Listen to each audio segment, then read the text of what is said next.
I'm just going to give you a brief of what has happened within the province for the Ministry of Health and Childcare with regards to the HRF, or the Health Resilience Fund. So, as you might be aware, the government of Zimbabwe launched the HRF program, I think, around 2023. The main objective was basically was to support the government of Zimbabwe through the Ministry of Health and Childcare to provide healthcare services to the people in the country, as mandated in our national health strategy.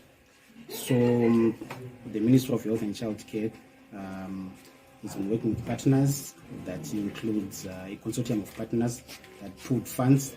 The partners probably range from EU, we have UNICEF, we have got Gavi, we have got WHO, and other governments that also have been coming on board.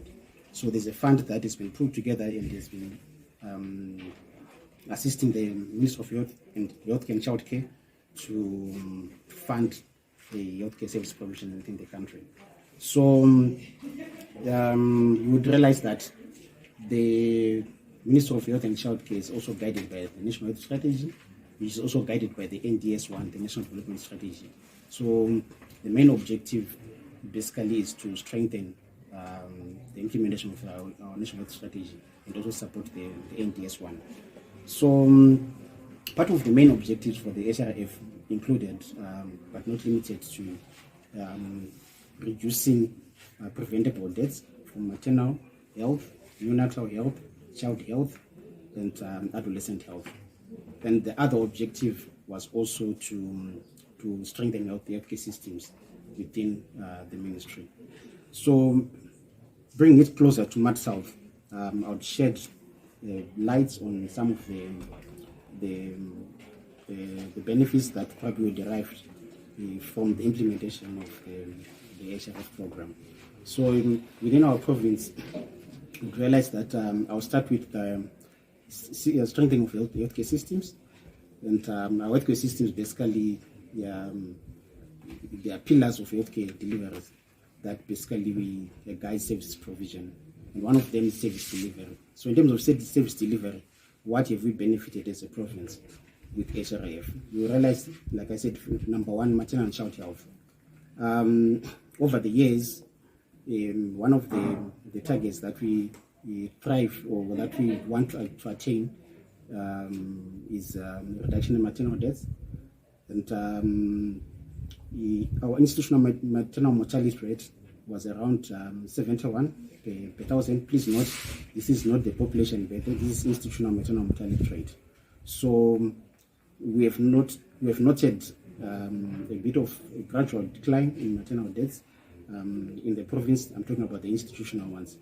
That's one of the things that we've benefited from the implementation of the HRF.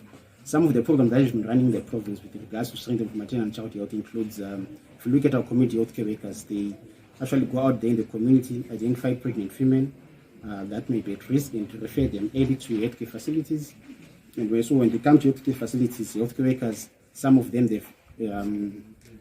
they've been trained in essential skills through the support that has come from the HRF. And also some of the medical equipment that we use to conduct our deliveries, medical equipment and medicines and sundries, we also get some of those through the pooled fund for the HRF. So that's one other area. The other area is nutrition. So in nutrition, I think as a province, when you look at our cure rate for acute malnutrition, last year we had around 76%, and we're above the global target of about 75%. We may not want to attribute all of this probably to one program. Like I said, remember, this is the pooled fund, and with the various partners coming to play. But some of the effects or the benefits that we got from the HRF is in the nutritional field. We also have got procurement of nutritional supplementary feeds that we give to children that are malnourished.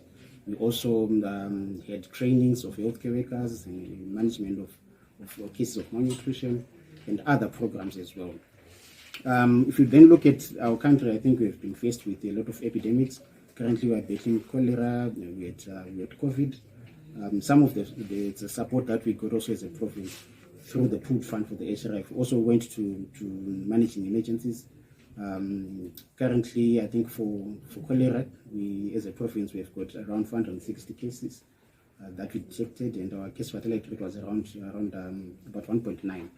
So we also realized that there's quite a lot that has gone into the cholera response, working with other partners that are in the HRF WHO, where we had trainings of healthcare workers, provision of essential equipment. I think also through UNICEF we also received some cholera treatment kits and tents that we then distributed